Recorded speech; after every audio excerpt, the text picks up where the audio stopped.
دوست و مہمان جس کے گھر میں جاتا ہے وہ تحفہ ہے، تو وہ اپنا کھانا خود لیتا ہے۔ قصبے میں ایک معزز آدمی کے بہتر ہاف کے ساتھ ایک موازنہ واقعہ ہوا۔ ایک موقع پر جوڑے کے درمیان جھگڑا اس مقام پر ختم نہیں ہوا تھا۔ اسی اثنا میں اس کا مہمان آیا۔ میاں بیوی نے اسے کمرے میں بٹھایا اور اپنے آدھے حصے کو بتا دیا کہ یہ اور وہ رشتہ دار اس کے لیے کھانا پکانے آئے ہیں، جس پر وہ غصے میں آ گئیں اور کہنے لگیں کہ کھانا اپنے لیے ہے نہ کہ اپنے آنے والے کے لیے۔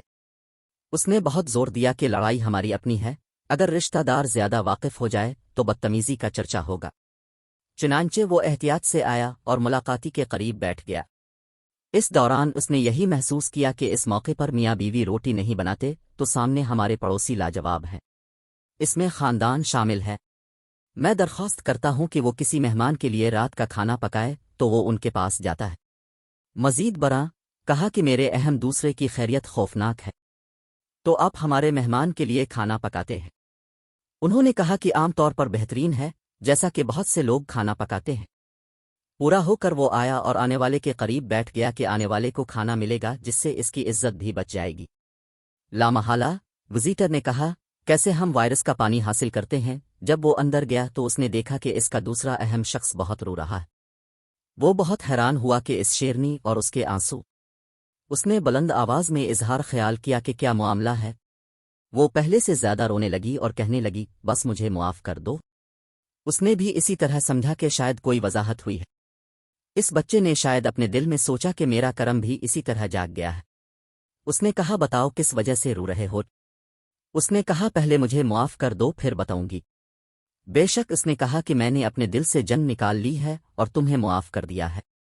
اس نے کہا کہ جب تم نے آ کر آنے والے کے بارے میں بتایا اور میں نے کہا کہ تمہارے لیے آنے والے کے لیے کچھ نہیں پکایا جائے گا، ہمیں ایک موقع لینا چاہیے، پھر اسی وقت تم چلے گئے۔ پھر بھی میں نے اپنے دل میں سوچا کہ جنگ تمیری اور میرے درمیان ہے۔ یہ اور بات ہے کہ یہ ملاقاتی خاندان کا فرد ہے، ہمیں اس کے سامنے یہ تالاب نہیں کھولنا چاہیے۔ چنانچہ میں کھانا پکانے کے لیے اٹھا۔ جب میں کچن بڑوچی خانہ میں گیا تو دیکھا کہ جس بوری میں ہمارا آٹا پڑا تھا، ایک سفید بالوں والا آدمی بوری میں سے کچھ آٹا نکال رہا تھا۔ میں یہ منظر دیکھ کر دنگ رہ گیا۔ اس نے آگے بڑھ کر مجھ سے کہا، یہ عورت واپس بیٹھیں اور آرام کریں، یہ آپ کے مہمان کا ٹکڑا تھا جو آپ کے بلے باز کے لیے یاد کیا گیا تھا۔ اس وقت چونکہ پڑوسی کے گھر پکانا ہے اس لیے میں بھی اسی طرح کا بیٹر لینے آیا ہوں۔ مہمان بعد میں آتا ہے جبکہ اللہ اپنا کھانا پہلے بھیجتا ہے۔ ساتھیو، چند کہانیاں دائمی ہیں لیکن ان کے پیچھے ایک ناقابل یقین اہمیت ہے۔ ہمیں یقین ہے کہ اپنے ہمارے مضمون کو ترجیح دی ہے، اگر یہ زیادہ مشکل نہیں ہے جیسا کہ اور اضافی عمدہ مضامین کے لیے ہمارے پیج کو فالو کریں۔